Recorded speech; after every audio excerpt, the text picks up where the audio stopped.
چاہے سارے عرب ملک اسرائیل کو تسلیم کر لیں، پاکستان کبھی نہ کرے، اس لیے کہ پاکستان اسرائیل کے توڑ کے طور پر وجود میں آیا۔ اللہ نے اسے اسرائیل کے وجود میں آنے سے 1 سال قبل وجود بخشا ہے۔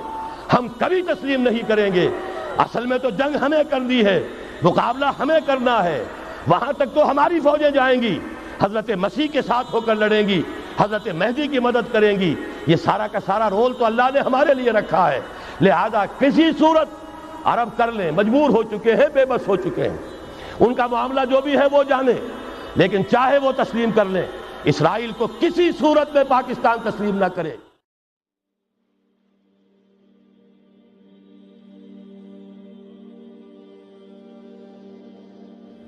اسی طریقے سے فورن پالیسی کے ضمن میں 3 باتیں، بلکہ فورن کیا، وہ تو ہماری اندرونی بھی ہے۔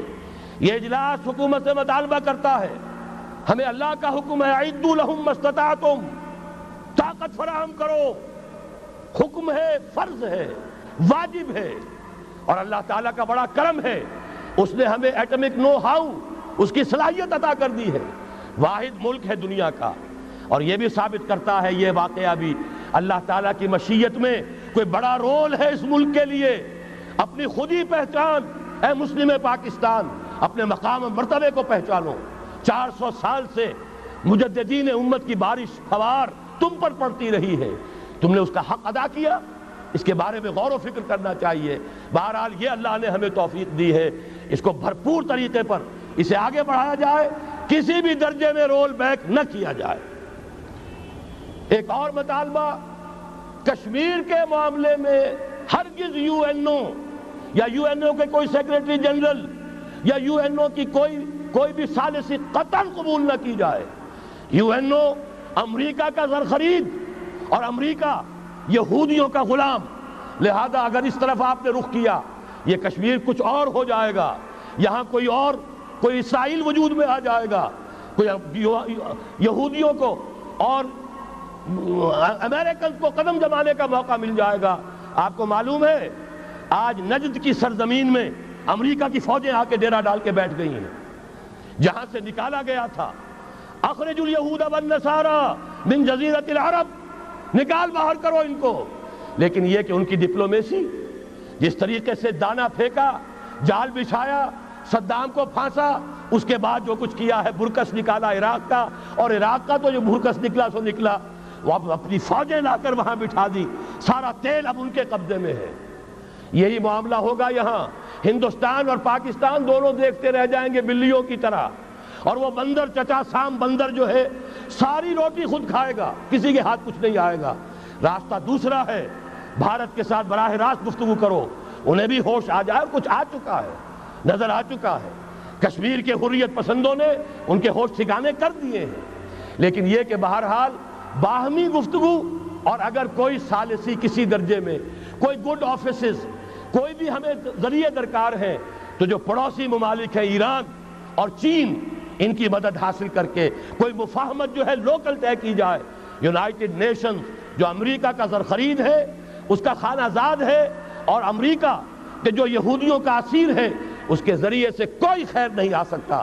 اور آخری مطالبہ کہ چاہے سارے عرب ملک اسرائیل کو تسلیم کر لیں، پاکستان کبھی نہ کرے، اس لیے کہ پاکستان اسرائیل کے توڑ کے طور پر وجود میں آیا ہے۔ اللہ نے اسے اسرائیل کے وجود میں آنے سے 1 سال قبل وجود بخشا ہے۔ ہم کبھی تسلیم نہیں کریں گے۔ اصل میں تو جنگ ہمیں کرنی ہے، مقابلہ ہمیں کرنا ہے۔ وہاں تک تو ہماری فوجیں جائیں گی، حضرت مسیح کے ساتھ ہو کر لڑیں گی، حضرت مہدی کی مدد کریں گی۔ یہ سارا کا سارا رول تو اللہ نے ہمارے لیے رکھا ہے، لہذا کسی صورت عرب کر لیں، مجبور ہو چکے ہیں، بے بس ہو چکے ہیں، ان کا معاملہ جو بھی ہے وہ جانے، لیکن چاہے وہ تسلیم کر لیں، اسرائیل کو کسی صورت میں پاکستان تسلیم نہ کرے۔ کیا پاکستان اسرائیل کا توڑ بن گیا ہے؟ سب سے پہلے بات کرتے ہیں آئیڈیالوجی کی۔ اسرائیل کا وجود زائنزم کے نام پر بنا، جو ایک سیکولر اور جوئش نیشنلسٹ موومنٹ ہے، جبکہ پاکستان کا وجود اسلام کے نام پر بنا، لا الہ الا اللہ کی بنیاد پر۔ یہ 2 آئیڈیالوجیز ایک دوسرے سے بالکل مختلف ہیں۔ پاکستان ہمیشہ سے اسرائیل کے وجود کو ریکگنائز نہیں کرتا۔ جب تک فلسطین کا مسئلہ